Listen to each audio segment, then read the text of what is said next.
Okay. All right, here we go. Admit all. Admit all. Admit all. Hi, everyone. How are you today? Thanks so much for coming. Thank you for coming. Can everyone hear okay? Okay, super duper. Hello and welcome to Zenful Conversations.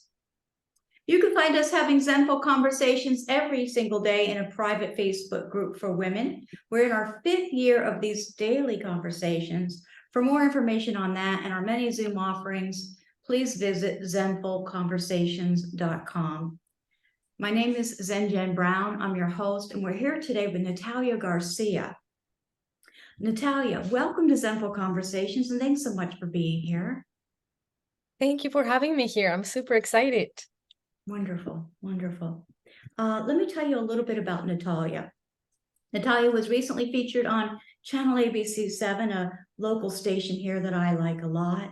She's a registered dietitian, licensed nutritionist, and board-certified integrative functional nutrition practitioner and athlete. As a professional tennis player, Natalia represented Mexico in the 2019 World Cup. Natalia has been providing nutritional counseling in her private practice for over 15 years, and she's helped countless clients not only lose weight for good, but also building a healthy relationship with food, regaining their health and vitality, and enjoying their lives. She follows a functional and integrative client-centered approach, which looks at food as information for our body and at the root causes of things and the body's imbalances. Her job is to resolve the problem, not just manage symptoms. Nutrition solutions for getting your optimal health back. With a functional and integrative medicine approach, you don't focus on managing the symptoms, rather finding and addressing the root cause of the health issues. So it's about finding the right way for each person to eat using food to maximize the potential for your health and even reverse dysfunction or disease. Natalia says there are many ways to eat while enjoying food, as well as manage chronic conditions that don't involve prescriptions, which only act as masks to symptoms without putting the fire out. She says, I could talk to you as a fellow sufferer. Let me show you how to get well. Natalia, thanks again. Thanks again for being here. Thank you so much. I'm excited and yeah, very, very happy to be here and to contribute to everybody's health here that was able to join us and to answer some questions as I talk. Sure. Let me just go back to your bio for a minute. You say that I can talk to you as a fellow sufferer. Let me show you how to get well. Can you let us in on what brought you to this field of nutrition and wellness? Thank you. Great question. Well, I was a chubby kid growing up. I wasn't a cool girl. I didn't fit in with the pretty girls for many, many, many years. And I had this obsession about kind of, why don't I look like the others? Why I'm not pretty like the others? And it led me to start looking a lot into food. I was eating a lot of diet foods, diet yogurts, diet cereals. I was eating very little, exercising a lot. And long story short, I went to live abroad in Germany. And the weather and the being very young and away from my parents, you name it, depression, which was undiagnosed, and also thyroid disease, which was undiagnosed. All that went to a snowball effect, and I pretty much stopped eating to the point where I had to go back to Mexico because I developed a full-blown eating disorder, and I went from weighing 154 pounds at the age of 14 years old down to 83. And I was admitted to the hospital, and it wasn't until my dad came one day into the hospital room and said, honey, I calling the tailor. I'm like, great, because nothing fits at 83 pounds. And he said, no for clothes, for your coffin. And I was like, oh boy, I don't want to die at 14 years old. He really had to say those words for me to snap out of it a little bit. And I chose life. and it took me 7 years to recover, developed other eating behaviors that I'm not very proud of, but that led me to pursue my career, and those being binge eating, bulimia, overeating, you name it. I've done it all. I did it all. And that's why when I work with clients, I can really understand, and I'm not judgmental because I've been there and I've done it. And I know how hard it is to be kind to ourselves and not fall in that cycle, and how bad we want to be out of that cycle and feel good, not just in our bodies, but about our choices. So that's a Yeah, little bit about why. it's challenging to change our relationship with food. So much is on how we're raised, and it's really challenging. And honestly, there's a lot of emotional that goes into that also, because you want to comfort yourself, or you just, it's hard not to use it as challenging to use, not to use it as a crutch. But thank you for that. Are there any questions from the audience right away? From anybody? Okay. Do you want to say anything, Natalia, or do you want me to ask another question of you? No, go ahead. Go ahead. Well, I just honestly, I've watched a couple of your videos. I caught you caught my eye when you were on Channel 7. I just you had just a short segment, and I'm like, I'm gonna ask her if she would be a guest speaker, because it just made sense to me. I recently lost over the past couple years 70 pounds myself, and have had to restructure my whole thoughts and everything on food, and I do still have some challenges from time to time, for sure. There's a definite conversation going back and forth inside here. But I heard you say, I heard you mention Viktor Frankl. Viktor Frankl was an Australian psychiatrist and Holocaust survivor. He had 39 books published. And one of the quotes of his that I love, and I heard you mention, is, between stimulus and response, there is a space. In that space is our power to choose our response. In our response lies our growth and our freedom. So I just want to know if you'd talk a little bit about that. Thank you so much for bringing that up. It was part of something that I was hoping to talk about, and I love that quote, because sometimes I feel personally, in working with tons of people, that we are in autopilot sometimes, and we have a very busy life, and we feel overwhelmed in so many ways, not just with our lives and our responsibilities and our families and our health and ourselves, but we're also busy in the mind, and it's so hard to listen to ourselves.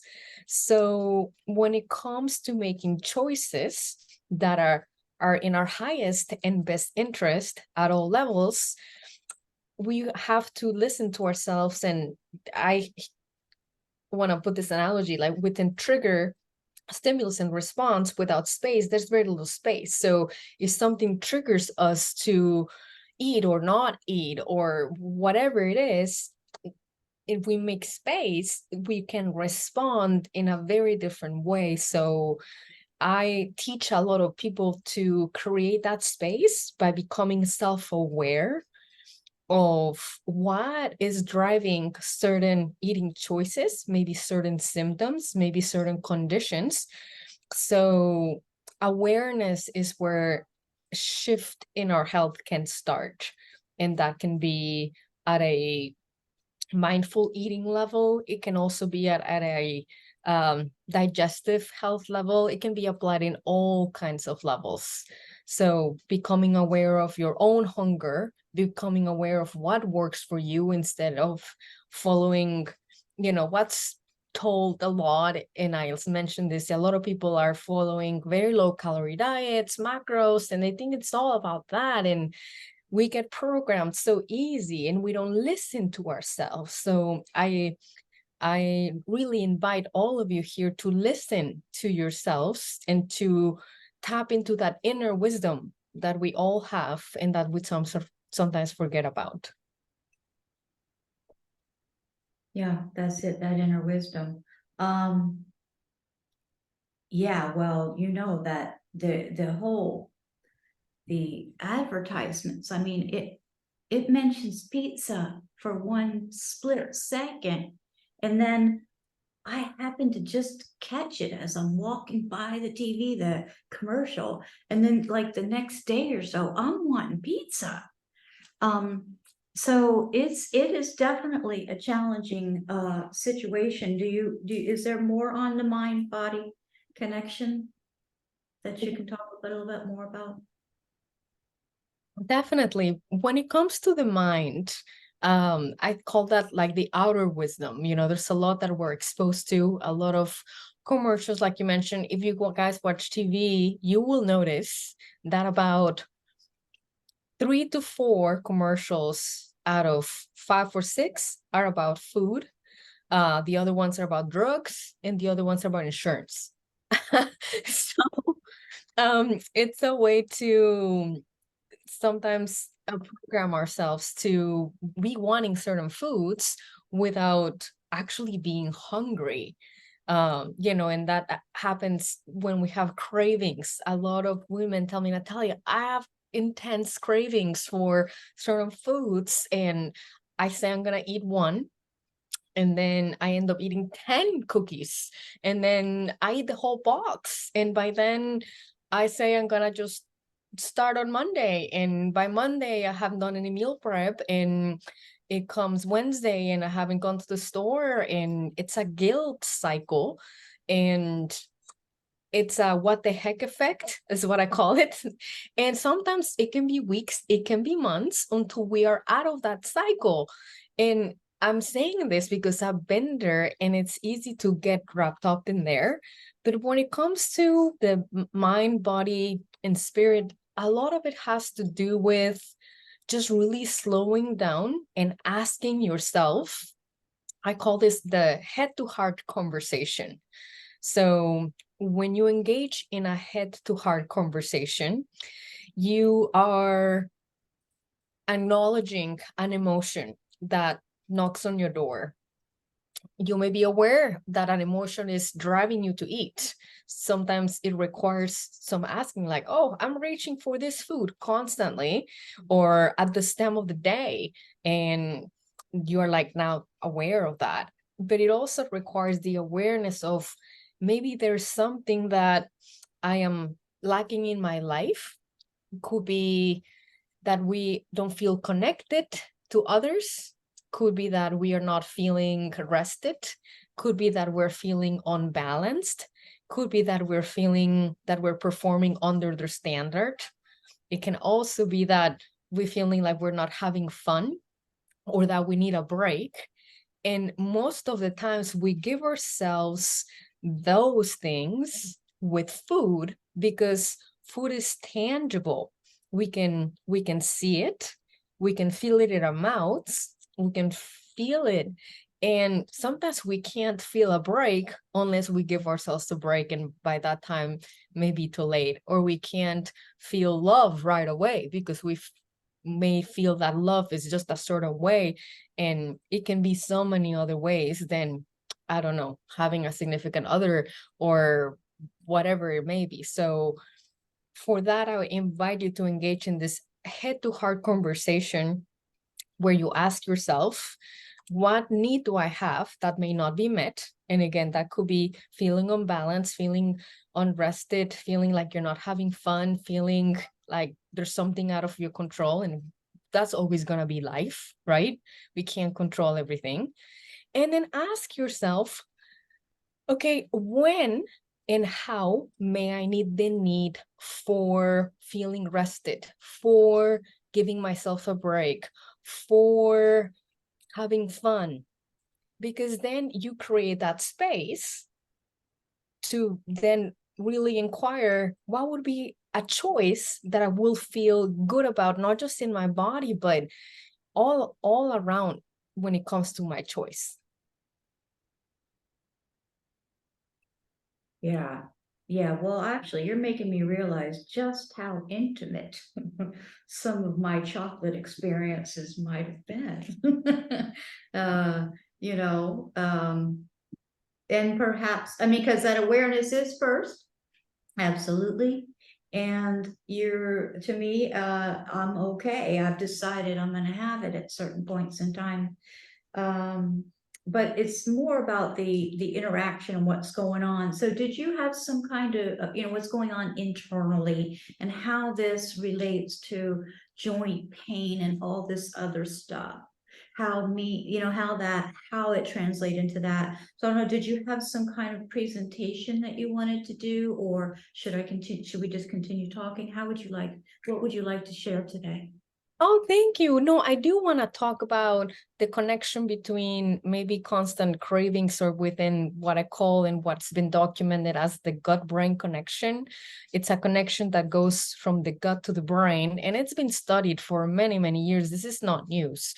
Some people are really familiar with it, some people are not.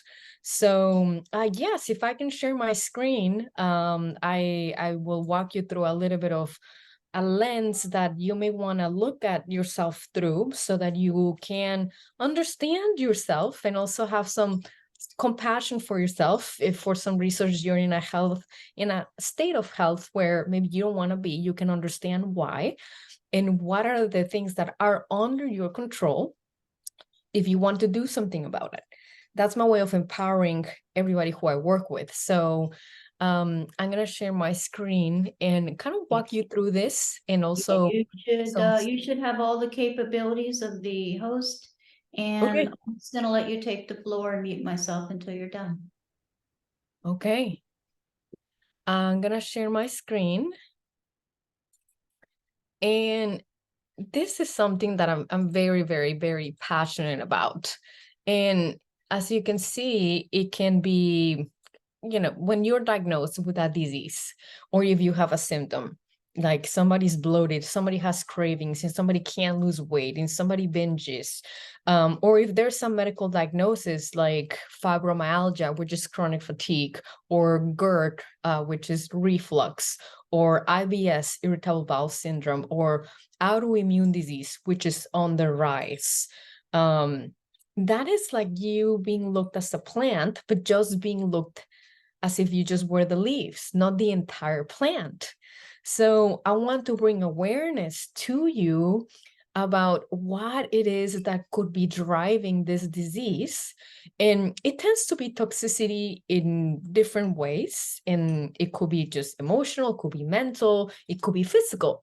So what I'm really passionate about is to look at your stems, and these are the systems that at any moment in time can become out of balance. So as an example, I see a lot of people who are really struggling losing weight and who are constipated. So that would be an example of how the system, the detoxification system, if we're not having bowel movements, how are we going to detoxify? It's going to be really tough. If we drink only 30 ounces of water, how much are we going to urinate? Not very much. So we won't detoxify that way. If we don't sweat, how are we going to enhance the system? So when I talk about this with people, we talk about habits. What habits do you have and what habits would you like to develop so that we optimize the systems that are likely out of balance, that are driving a condition or constant persistent symptoms? So I'm a nerd, and I'm going to keep this as simple as I can. But another example that I was just mentioning about the gut-brain connection is the gastrointestinal status. And I will talk a lot about how your digestive health can drive a lot of issues, not just feeling bloated or constipated or having abnormal bowel movements. Your digestive health can drive your brain health, your mood, your energy, because it has tons of jobs. So if this guy is out of balance, a lot of our beingness will feel out of balance. Now, this is something that we talked about just recently, the mind, body, spirit connection. And I feel we forget about this so much because we're on the do, we're on the go. And it's kind of the last thing we think about. But it is so important. Without this one, nothing else works. And I'll tell you in a little bit why. So it's tuning into yourself, giving yourself a hug without judgment. If you do notice, like sometimes I notice myself eating when I'm prepping my dinner on the counter and not actually sitting down. So I'm like, come on. But instead of beating myself like a dead horse, you're aware that you're doing this. Sit down and enjoy your dinner. And however you discover that something could be out of balance, always have self-compassion and kindness to yourself, because we tend to not be kind to ourselves. And I want to invite you to practice that self-compassion and loving kindness, because that really nourishes you in a way that it's really hard to experience until you do so. So to finish this graph, I would like to talk about the root causes. And this is really what I'm so passionate about and why I decided to really deep dive into functional nutrition and medicine, because the origins of our conditions and symptoms, they are the main three big umbrellas. The genes, we may have a gene. For example, our parents may have diabetes, so then we may have a predisposition of having diabetes, as an example. But our environment has the ability to turn genes on or off. So what is our environment? The food we eat, if we move or not, if we see sunshine or not, if we sweat or not, our relationships. So a lot of people who I talk to tell me, yeah, I have the gene for this, that, and the other. And yes, you do. I acknowledge that. And genes are blessings. It's just that our genes require good behavior. And by good behavior, I mean really nourishing yourself in a way that your body can thrive versus becoming ill. So I just wanted to talk about that. The microbiome. Who in here is aware of the microbiome? I would just love to know if you can raise your hands with your emojis or just a hand. Okay, I love it. Okay, thank you. Thank you, Kimberly. So the microbiome is fascinating. It's the species of bacteria that make up your gut, and it can dictate a lot of your health, and it can be thrown out of whack very easily. So I want you to look at all of these bullet points: food, movement, stress response. When I feel stress, I feel it in my gut, like it crunches. So your gut can tell you a lot. Sleep, social connection, unresolved trauma, how we manage conflict. And as I mentioned before, being mindful, being aware, experiencing purpose, and also play. Love, work, and play are so important for health. They're like the best ingredients if you're making a soup and you want that soup to be amazing. If we don't have play and joy and laughter, unfortunately, we won't thrive, and we forget. I feel that we stop playing and laughing after we become adults. And this is not talked about a lot. And that's why I invite you to make moments of joy in your life, whether that be a sunset, whether that be a sunrise, whether that be seeing an animal, hugging your dog, watching a funny video, you name it. We all have different boats that we float differently. But I want to make sure that you understand that we are complex human beings, and that if you're diagnosed with a condition, it's not as simple as here's a pill, see you in 3 months, and we'll look at your labs, and if your labs are higher, we'll increase demand, because it goes beyond that. So is this making sense? It absolutely is. It absolutely is. Absolutely 100%. I'm blown away by how much control we have over things, because heck, I'm on my way to reversing an autoimmune disease. Honestly, for the first time in a decade, my numbers have been in the green, and that's phenomenal.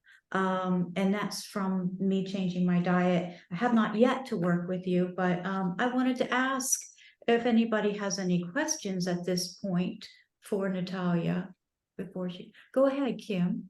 I'll stop the share and then I'll share again. Go ahead, Kimberly. I'm very excited to talk to you. I saw the video that Jen had put on there, and I really enjoyed it. But I was really excited because I've actually looking for, I'm going to be moving, but I would be looking for a functional doctor and, you know, an integrative, that I'm going to go that way, because I just find that, you know, a lot of, you know, physicians and stuff like that, it is so true that, you know, you go and they say, you know, they're not trained at all on nutrition, zero.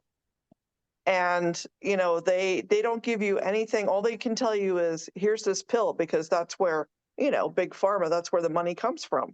And then it's just, oh, you know, well, these are your numbers, and well, here's another pill, and here's it, you know, and next thing you know, and I'm a nurse also, so next thing you know, all these patients are taking multiple medicines. Their microbiome is a, you know, absolute mess, and they have no idea. They've never been even given, you know, told the person to, like, you know, what about cutting out this, that, or whatever? Like for me, for instance, so my cholesterol is high. Okay. Now I have genetically high cholesterol, you know, family members have high cholesterol, whatever. So, you know, of course, they tried to put me on various, you know, statins and stuff like that. I had, you know, achy joints from it. And I was like, I don't want to take it anymore. And, you know, my cardiologist, he would just say, just stop eating cheese. You need to eat vegan. That's what the answer is. And I'm like, they have no idea, you know, what they're talking about. They have absolutely no education in nutrition. So I find that talking to you is very, very encouraging, because we need to have more of that out there so that, you know, we can go and, you know, basically fix it ourselves. You're right. And that's exactly what this whole topic today is about, like how we can heal ourselves if we're aware of what it is that we need to heal ourselves. So yeah, thank you for bringing that point. And yeah, nutrition is it can be simple. I feel a lot of people get caught up in the macros and the calories and the meal plans, and it's not that hard. And I have a slide to show that.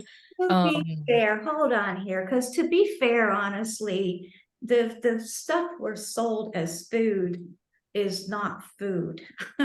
You know, and there's McDonald's everywhere, and quite honestly, it's just a stupid society that we're in, you know, and you don't even realize that this isn't the right way until, for a good portion of us, something already happened and you got to try to reverse it.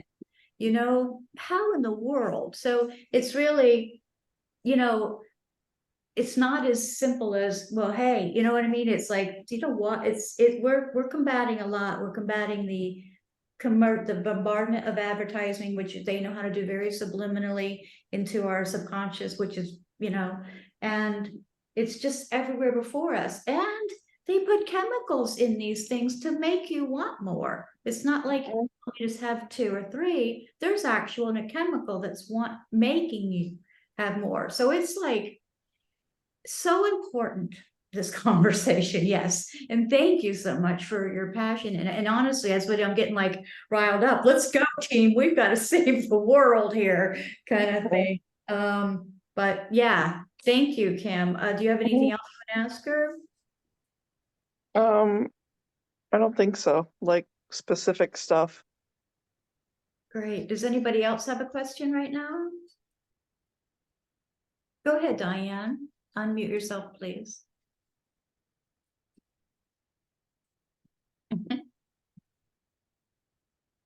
There you go, getting the hang of it. I am just curious, and this is a little bit outside of the box, but for me, totally in the box. You said that you were a tennis pro. Yes, I am. My granddaughter is playing right now at Boca Raton in a UTR tournament. That's exciting. Congratulations. Thank you. But my question is, I mean, she eats so healthy. I can't even believe it. Thank God, my daughter and she practice wonderful nutrition.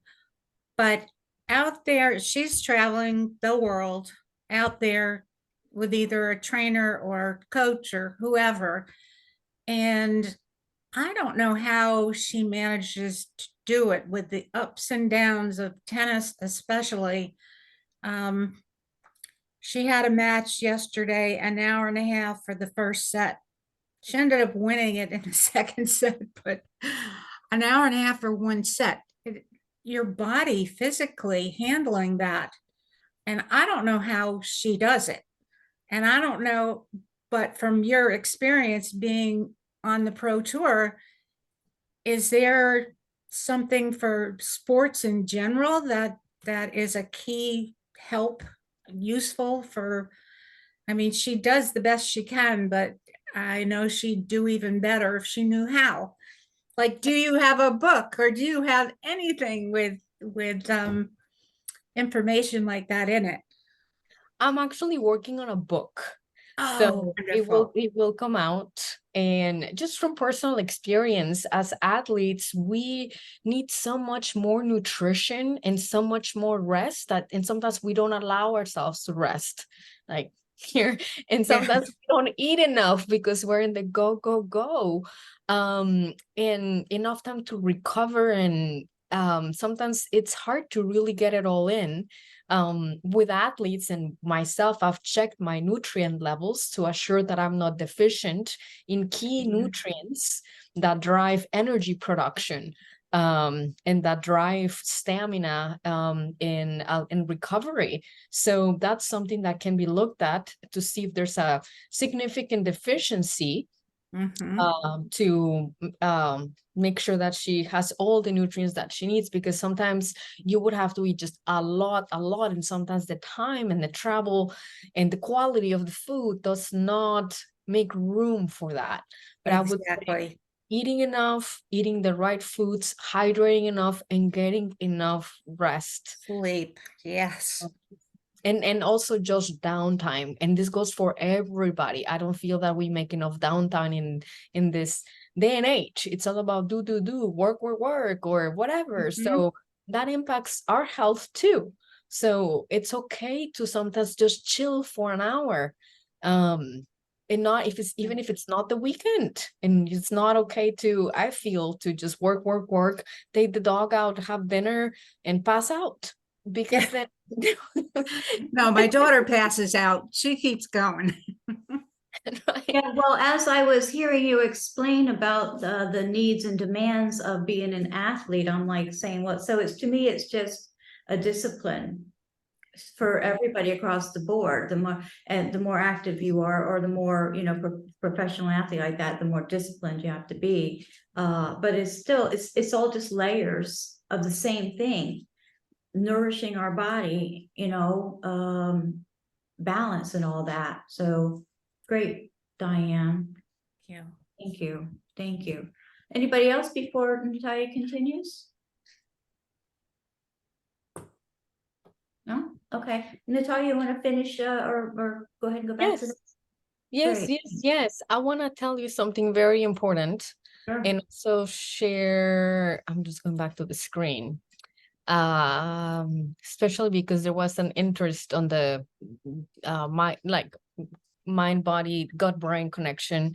I'm sure you've heard that all disease begins in the gut. Has somebody heard that here before? All disease begins in the gut. So this was told by Hippocrates, and he was an ancient physician, and he kind of knew it way back then. So, I bring this up to light a lot because a lot of people live with reflux or being bloated or constipated, and they feel it's normal, and it's not normal. I'm like, it's not normal, because people just come to me when they're just so feeling awfully for years. And I'm like, okay, how many years have you been experiencing this? And they say, well, as long as I can remember, so if that's you, just know that it's not normal and that it can trigger a lot of issues. So I have an example of a microbiome report that I run on a lot of people who come see me that have digestive symptoms, or while I'm collecting their intake, their information. And it's sometimes what happens is that our gut experiences something called dysbiosis. So this is the overgrowth of bacteria that sometimes can take over our gut, and it can cause a lot of problems, not just physically, but also, as you can see, this person had a type of bacteria that can trigger autoimmune disease. And this is not something that is told openly, I feel, and that's why I talk about this a lot. There's a new segment on this, but her stool test results pretty much developed the imbalance. We all have good and bad bacteria, just so you know. It's just that balance that we need to achieve by eating the right foods, moving enough, seeing sunlight, sweating, resting, all that we talked about before. But she also had insufficient healthy bacteria that were crucial for health. And she also had leaky gut, which is what I call as intestinal permeability. And I know you may have heard this, and I want to explain a little bit of what that is so that you have an idea. Because if you have inflammation in your body and you feel that inflammation, it could be coming from this dysbiosis that I talked about. It could be candida, which is yeast overgrowth, which I see a lot, which can be tested. It can also be because of overgrowths. So this bacteria can be so abrasive that it can cause leaky gut. And to explain what leaky gut is pretty much a way of, and I apologize for I have a better picture of that, but it's been shown that if we have leaky gut and the barrier of our guts, that is the doorway to inflammation, autoimmunity, and cancer. So this is the lining of our gut. And you want to think about that as the roots of a plant. I'll use that analogy. And if we're constantly drinking alcohol, today I had a woman who joined one of my digestive health programs, and it was that she was just very honest. She was like, well, I have 3 drinks a day, a night while I'm making dinner. And we talked about the why. Well, because I have a stressful job and because it's a way of, unwinding. And this has been a habit for years. And then I'm really stressed because of my job and all I have to do. And I think she had a few rounds of antibiotics and steroids because she got sick and couldn't lower the inflammation. And that's what she was prescribed. And then there's certain foods like grains. I would tell everybody who's listening here to get off grains, dairy, added sugar in excess, of course, and processed foods, because those really, really have a lot of unhealthy ingredients that can go into systemic circulation, trigger our immune system, and develop autoimmune disease. And once our gut is not intact but permeable, we can really feel super fatigued because we're not absorbing anything. And we can really anything that is not supposed to come inside here comes inside, and we can develop chronic systemic inflammation, which then appears as a chronic condition. And it's been shown through research that it can actually cross the blood-brain barrier. So as you can see, the intestinal wall is very, very similar to the blood-brain barrier. So a leaky gut equals a leaky brain. So there's not a lot of awareness of this. So if somebody gets Parkinson's, if somebody gets dementia, if there are kids that have ADHD or are in the spectrum of autism, I usually work with them at a gut level because that's a lot of where this is stemming from. So I want you to know that there's a lot that you can do. And what you can do is, this is the protocols that I use through functional medicine. You can remove the foods that are messing up your gut I already told you.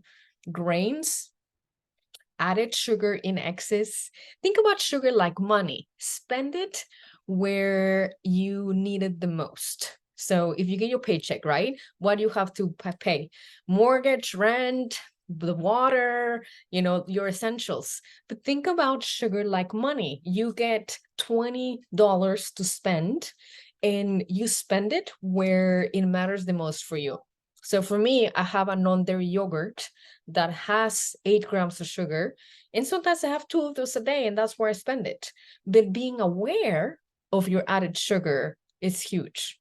So going back to those remove, added sugar in excess, grains, dairy, and processed foods would be the foods that I would highly, highly recommend to remove.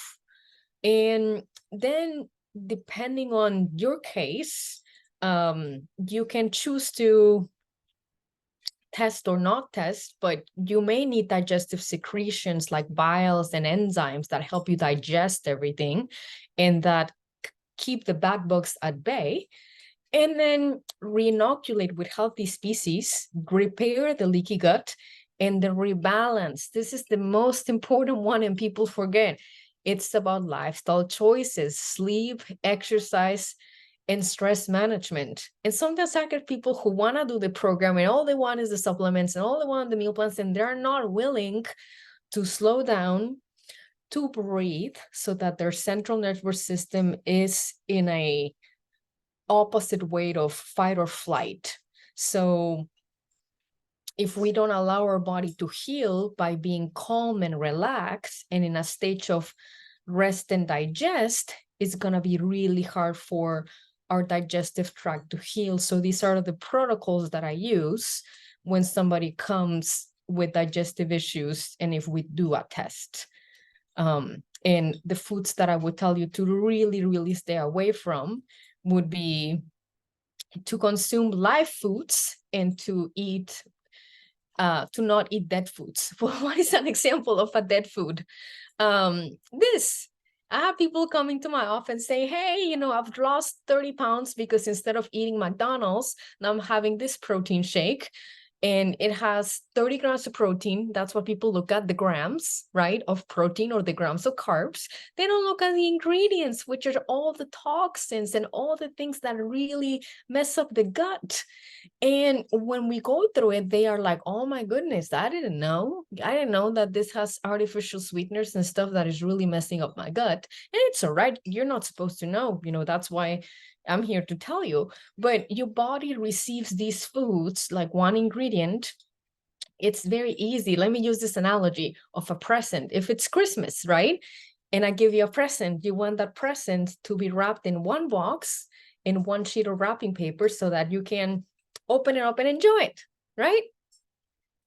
You wouldn't want a present wrapped in 50 boxes and 200 sheets of wrapping paper because it's going to take you forever. And what do you think those wrappers are going to do in your system? Cause a lot of dysfunction, cell-to-cell miscommunication, toxicity. So that is really the reasoning behind eating very healthy, whole, unprocessed foods. Any questions so far? Yes. So I've been on a couple of different, or listened to a few different people, been on a couple different programs, and I don't like it when people start saying to remove certain foods. And I What do you understand like about what it? I understand what you're saying as far as removing it to figure out what is exactly bothering you. And then what, reintroducing it? So great question. And when I work with people, sometimes they tell me, Natalia, will I be able to reintroduce dairy? And my answer would be, if I show you what dairy does to you, you may not want to have it. And I'm happy to pop on my screen and share the research on dairy. It's just not health. And I'll do that.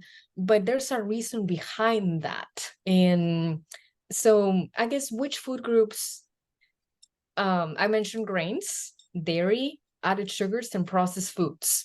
So what question do you have about those? Or is it more like why remove those certain foods? Not why, but I mean, I get the why. But what I'm saying is that I like dairy. Well, actually, ice cream likes me. It's not just that I like them, it's, they also like me. It's that That's why they talk to me. They relationship. talk to me in the store and stuff and say, bring me home. Ben and And I'll Jerry's tell you like, why. bring me home. Yeah. And I'll tell you why. This is why. Because, I'm very science-based and I want you to know why. And this is why. And sometimes when I share this with people, they're like, oh man, that's why. So if you just give me 1 second, I think So I'm hearing balance is what we're trying to achieve, is balance within. And it's overall mind, body, spirit. And that comes up in every conversation practically. But that's what we're trying to achieve here. And it's no different. So you're talking about removing these so our bodies function properly. So that it can heal, because you cannot heal if you're having foods that are making you sick. And you may not feel sick, but your immune system is working for you so that you don't feel sick. But feeling sick doesn't have to be, for example, throwing up or being gassy or whatever. It can develop in other ways. So while you're healing, you wanna probably eliminate certain foods, one of them being dairy, and I'll show you the research and then you make your choice. This is what I work with all the clients, but I'm gonna give you the facts on dairy, and why I am not a fan. I don't have it, and I don't have it in the house. You know why? Because I know I'll eat it. So I have it when I go out as a treat. If I want ice cream, I'll go to the ice cream store and buy myself a cone of 2 scoops and I will super enjoy it. Or if I go out to a restaurant and I want something with cheese, I'll have that. So it's not like never, ever, ever dairy, but if we have it at home, I feel we tend to lose control, and it's because of this. And I really want to share you the science, and then you make your choice. Now you're aware, and now you make a choice. So what's the scoop with dairy? Dairy has 2 proteins, which are whey and casein. So casein has been found to be a food-derived. Give me a second. They just went higher. I apologize. So casein has been found to be a opioid type peptide. And that means that it acts in our morphine receptors in our brains, and it leads to very addictive behaviors. So this has to do because of the cattle here in the United States. And we have this genetic variation from A2 to A1. You will see at the store A2 milk. I still wouldn't buy it. But what happens is that this casein, which is a protein in all dairy, especially in cheese, morphs to what is called casomorphin. So this has an opioid activity in our opioid receptors and acts like morphine because it has morphed into casomorphin. So it leads to very addictive behaviors. And that's why a lot of people, when they have dairy, it's very hard to give up. It's because of this scientific reason. And a lot of research correlates the exposure to regular cow's milk to the incidence of autoimmune disease, which I get 3 cases a week, and which is the #1 killer amongst women under 65 years old, and developing heart disease, type 1 diabetes, which is also an autoimmune disease, autism, schizophrenia, because of this casomorphin. So that's the research. It impacts your opioid receptors in your nervous system, in your hormonal system, and it impacts your immune system. And as you saw I didn't make that out of my, I didn't pull that out of my sleeve. It's research. I saw once the movie, I think it was Forks Over Knives. Yes. And I think they have quite a bit of data on that dairy as well. It was interesting. I don't recall the fellow's names, the doctor's names. One of the doctors, I think, was raised in a dairy farm, and he ended up not actually. It's been a long time since I've seen it, but I limit my dairy since watching that movie, because my perception changes. You know, that's the thing. We go along and we'll start to not really want some things anymore because our relationship with food. I'm imagining now. I mean, I'm realizing that because your perception changes, and there's a lot of things I used to really, really like that don't even do anything for me now. But Like what? I would love to know, Jen. Like what? What would be something macaroni and that cheese. Like macaroni and cheese used to be my #1 favorite thing. And honestly, and steak, big old fat ribeye steak, nicely charred on the outside. But I haven't had beef since 2011, and or pork. And the dairy, I don't remember exactly when that was. It's been a long road of me trying to heal myself here, you know. So I can't remember when everything all took place, but it really all kind of fell into place within the last couple of years when I decided to love myself. And you speaking love, self-love is such a important topic, and we can love ourselves with the right foods that love us back. That's when it turned around. That's when it I turned don't around. know. Doesn't do it for me. Sorry. Well, it takes a while. You got to keep practicing it. You got to Yeah. just got to keep practicing. I like mac and cheese. I'm gonna die happy. That's all. Right now, I still do like Ben and Jerry's, though. We Yeah. still got a thing going on. Yeah. I'm working on it every once in a while. Yeah, but Yeah. that's the whole thing. I think that I have worked on it, and I think I've I barely eat meat at all anymore. And there's definitely things that I've cut out that don't bother me at all. You know, and then there's, you know, people tell you, you know, that cottage cheese is a good protein source, which it is. But, you know, it's like, who do you believe? So I'm not going to eat twigs and grass. Not going to happen. And nobody's saying that you're going to eat twigs and grass. That may be the story that's in your head.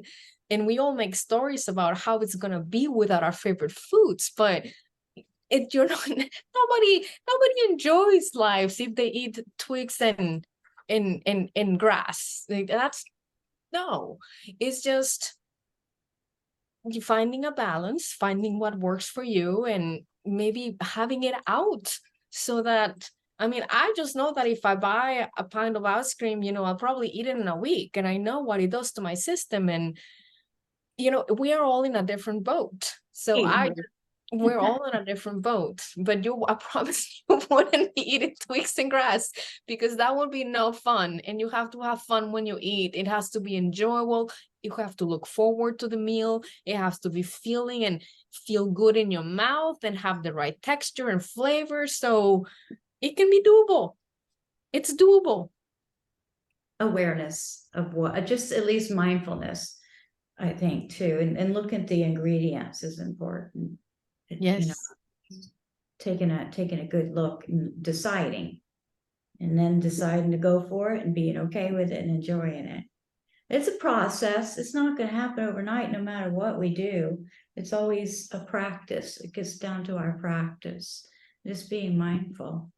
I do want to speak to when we do have a treat, to be okay with that, you know, to say, I'm going to have it and enjoy it. And that makes the world of a difference when we eat something. So thank you for bringing that up. Yeah, for sure. Well, you know, it's going to take a long time. Or for me, it's just one small step at a time. You know, if I'm not ready to stop that, don't you dare try to take that from me. You know what I mean? So it's got to be, to me, the only way for that to happen is to constantly practice, because we're stubborn, you know, and we don't want to give it up. First of all, I don't want to know all this stuff, right? And so it's just a practice to where the balance starts to shift, and you realize that feeling like crap isn't necessarily rewarding myself because it affects your joints, it affects all this stuff, and we start to not feel good. And that's what's tipping it for me. Not that it doesn't taste good or heck yeah, I want to have it, but I notice now that I don't feel as good. And that is really the bottom line of it all for me, is to feel good and enjoy the, you know, our quality of life. Our quality of life. Does anybody else have any questions? Go ahead, Diane. Oh, you're on mute. Okay. As you know, but probably the others definitely probably do not know, that I was in the hospital about a week ago for about a week. It was not a fun time. And I actually found out that I had something that did not run in my family. No one I knew had it, and something everybody has probably heard about and doesn't think about when they eat. But I'm thinking about it now, and it's called gallstones and gallbladder and all of that. And it's made a tremendous difference two ways. I still have my hip to go and get that replaced, but for my stomach and my digestive system, I have been for several months. I just wanted to lose weight, and I've never been in that position in my entire life to have to lose weight. But now I am. I don't like this. So I just started with little things, gradually, vegetables, potatoes, things I like, things I don't like, and just started getting into a habit with everything, not just that little dessert or that little sweet thing you want to have on the side. It turned into a habit of all the food I eat now. I eat less, and it's been 3 or 4 months, and I've lost 20 pounds, which for me, with no exercise except for the yoga, which is amazing. And the biggest part is I'm finally beginning to feel better.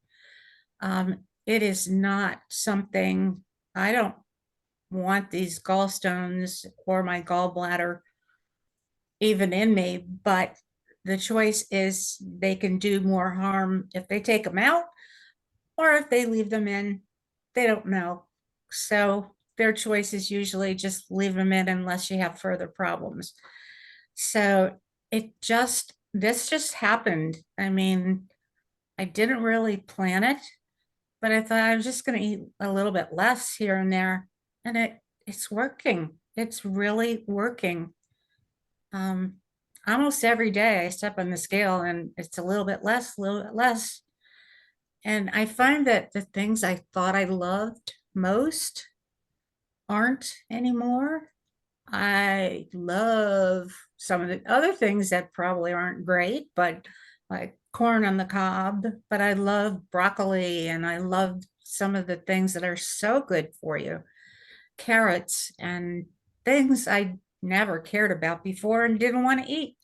So it like turned my world upside down, and it's working. So we just have to do a little bit at a time. We don't have to do it all at once. Thanks, Just Diane. Thank you for sharing. I think it's very inspiring, just that by doing little by little, and how Yes. now you don't have to have an invasive procedure, and how Right. you're feeling better. And I don't think about it now. I know that I'm getting better. I'm feeling better. And it was a long process I don't ever want to go through again. No one would want to go through it. So I really appreciate everything that you have said today because it's so important. Do you have a book? Are you writing a book, or do you have references to refer us to, please? We'll put all that in the email. When I send the replay link, we'll send all her information. Kim, did you have something you wanted to ask? Thanks so much, Diane. Thank you. Yeah. I thought you waved your hand. No, I was giving applause to Oh, Diane. very cool. Very cool. Yes, yeah. Brenda, do you have anything to say? Good to see you here. Something just hit me at 4:10. I said, "Oh, okay." No, no. I have about the gut bio. What's it? Gut genome or gut biome? Which one Yes. is it? Yes, one. the gut Yeah. microbiome. Yes. Microbiome, right? It is that, and I have been reading a lot about that because and it makes sense to me. But when you talk about Kimberly said that ice cream, calls her. And I remember when I was in my social worker part of my life, and I was talking to someone, and she talked about she used to be on cocaine, and how when you go past certain corners or wherever she used to buy it, it called her.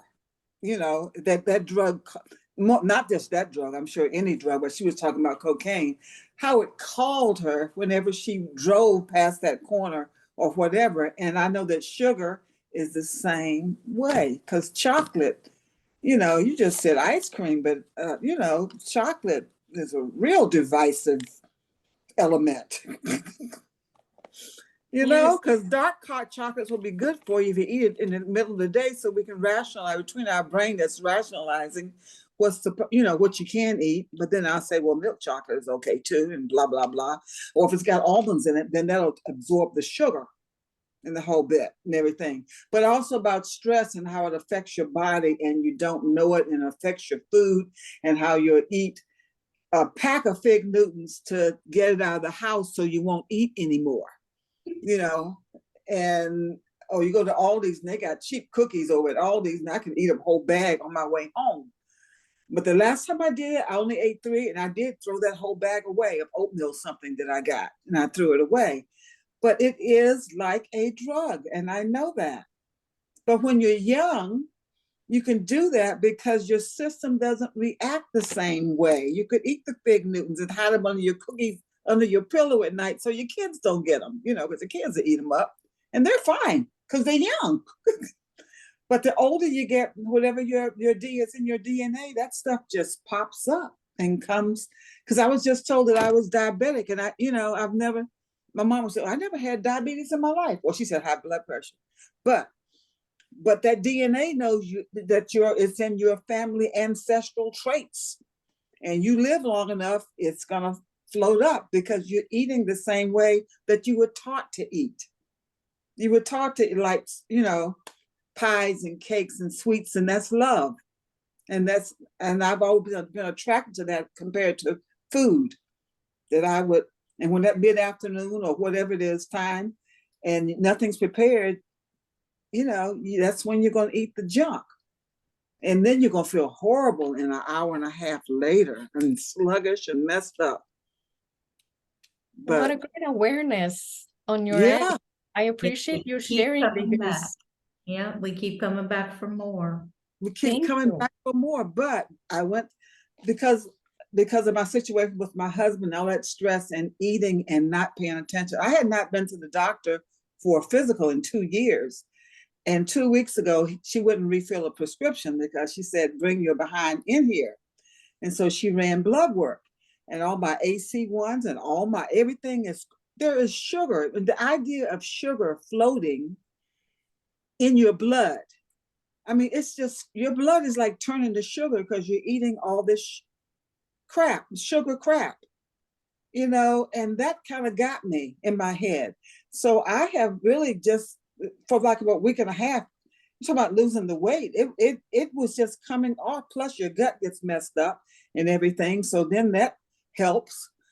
But I have not had any cookies. I haven't had any chocolate. And I know you said your yoga on Fridays was like, better than chocolate and sex. I know I said that, Jen. But I've been able to stay away from that. Because the more you stay away, it's easier in a way. If you have one, you're gonna say, well, I can have three, not two, because two just make you mad, but three will satisfy you a little bit to the next. But that's why I was attracted to this, Jen, when I saw that and whatever, because sugar is a drug. I think it's more powerful than heroin. Had 1 million operations. I'm not addicted to heroin or all the Percocet or all that stuff. And they gave me all that stuff, but I am addicted to chocolate and sweets. Yeah. It's readily available. It's not illegal, Mm-hmm. All you do is get it. Mm-hmm. Oh, Not yeah. even drinking wine anymore. Don't drink no wine, no beer. No, I was drinking beer because it was low calorie beer. 75 in that, some kind of light, Miller Lite or something like that. 75 calories, But I quit all of that, but I couldn't quit the sugar. Well, Brenda, I got to say, it's a definite pleasure to have you on, and thank you for coming today. Thank you so much for commenting there too. So health, I heard you say, Natalia, health doesn't happen at the doctor's office.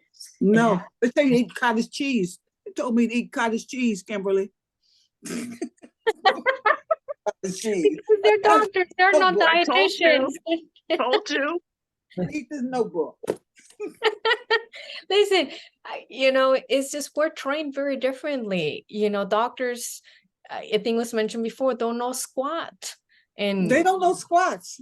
And to be a dietitian and to give nutrition advice, in many states, you have to have a license. And that license requires you to do your research, a little of what I just showed. And you have to kind of step on top of the game. And you can't say what was told 10 years ago about don't eat eggs. No, that's true. They got to keep up. They don't keep up. So I guess I'm sharing all this, with good intention. And it may be like, what, no cheese, or just whatever you're taking it, but it's not as a Debbie Downer. It's more to bring awareness. When it comes to sugar, it's so important that you acknowledge your emotional connection with sugar in your emotional relationship as it relates to all the foods that you eat that have sugar, and kind of journal on that. And it's all right. I mean, not, because you will develop that awareness and help you understand, and it can help you create a different narrative about how sugar can still be a part of your life. If you've been diagnosed with diabetes and your A1C is in the diabetic range, sugar is something to watch, as well as other things, but you are starting amazingly. I mean, look at you. You cut down alcohol. That really burns the pancreas up. And you're really cutting a lot of foods, which it sounds to me that you wouldn't have done unless you were diagnosed with this. That's absolutely true. But I was feeling so tired. But then you think tiredness is age. The Asian just, well, maybe this is normal. I've been tired so long. I was thinking it was normal. And she told me, she said, no, it's not normal to be tired when you wake up, you take a nap, whatever you're doing. And I was just tired 24/7. And that's not normal. Until now. Until now. Well, I have the same issues as Kim. I totally relate to Kim. It's dairy is the biggest thing. And of course, what do I struggle with? Inflammation. So I'm aware of it, but I don't know. It's my thing. It's so hard. And and at some point though, you're going to say, I'm sick of doing this to myself. And there's the point right there. That's what I think you have the trigger, the change, the turn of events, Natalia, when you said, all right, that's it. Now I'm going to do something about it. And until it's just a practice, eventually, I would think that with practice, everybody would get that mindset. Yeah. Yeah, especially pain might do it. Sometimes pain, but after a while you get used to pain. Because if you eat a bunch of sugar and ice cream, if I eat sherbet, it's like I can't stop because I think it's not ice cream and I'll just keep eating the sherbet.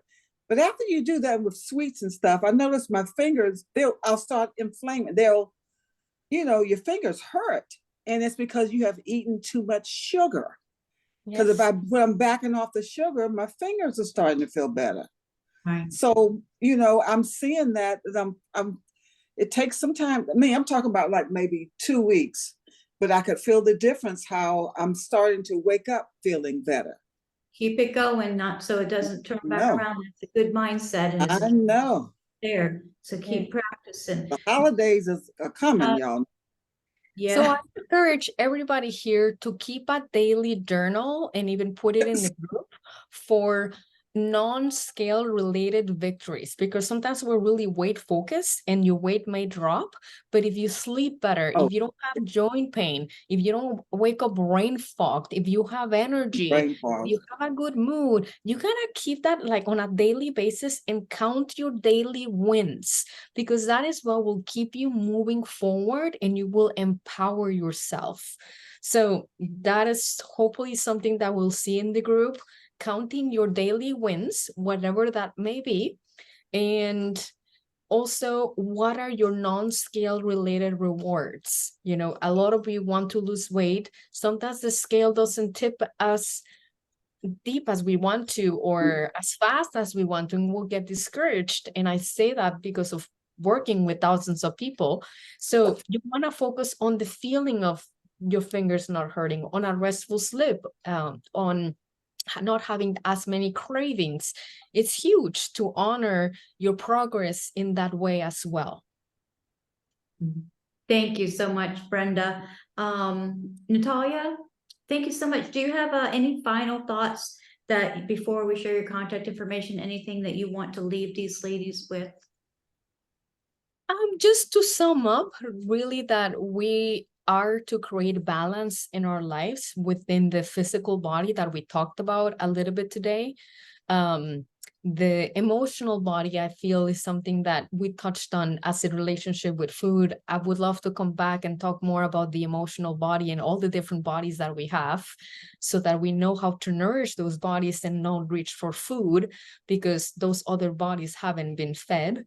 And also to know that there's balance within the chemical body as you achieve a better A1C, as the inflammation markers start coming down, as the autoimmune markers are staying in the green, whatever it is. So honoring that you are not just what I call this meat suit. You'll see me refer to that a lot.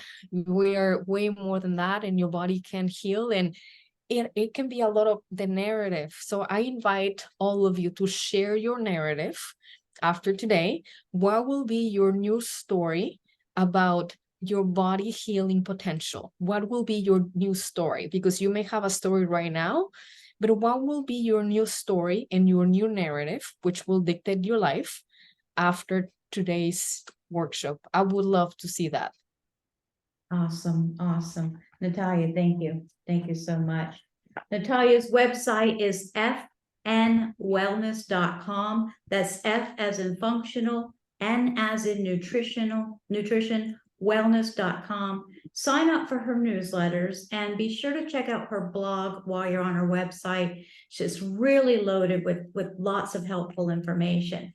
You can connect with Natalia on Facebook, Instagram, and LinkedIn. She has a free Facebook group for continued information on personalized nutrition with a functional and integrative approach. You can email her at natalia@fnwellness.com. That's F as in functional, N as in nutrition, wellness.com. We'll send out this information and more in a follow-up email tomorrow, along with the replay link. Please visit zenfulconversations.com, sign up more of these conversations where you get to ask the questions. Natalia, in gratitude, thank you so much for coming today. Ladies, thank you as always for your great questions. Thank you for being here, and we'll see you guys next time. Namaste. Namaste. Okay. Bye. Bye.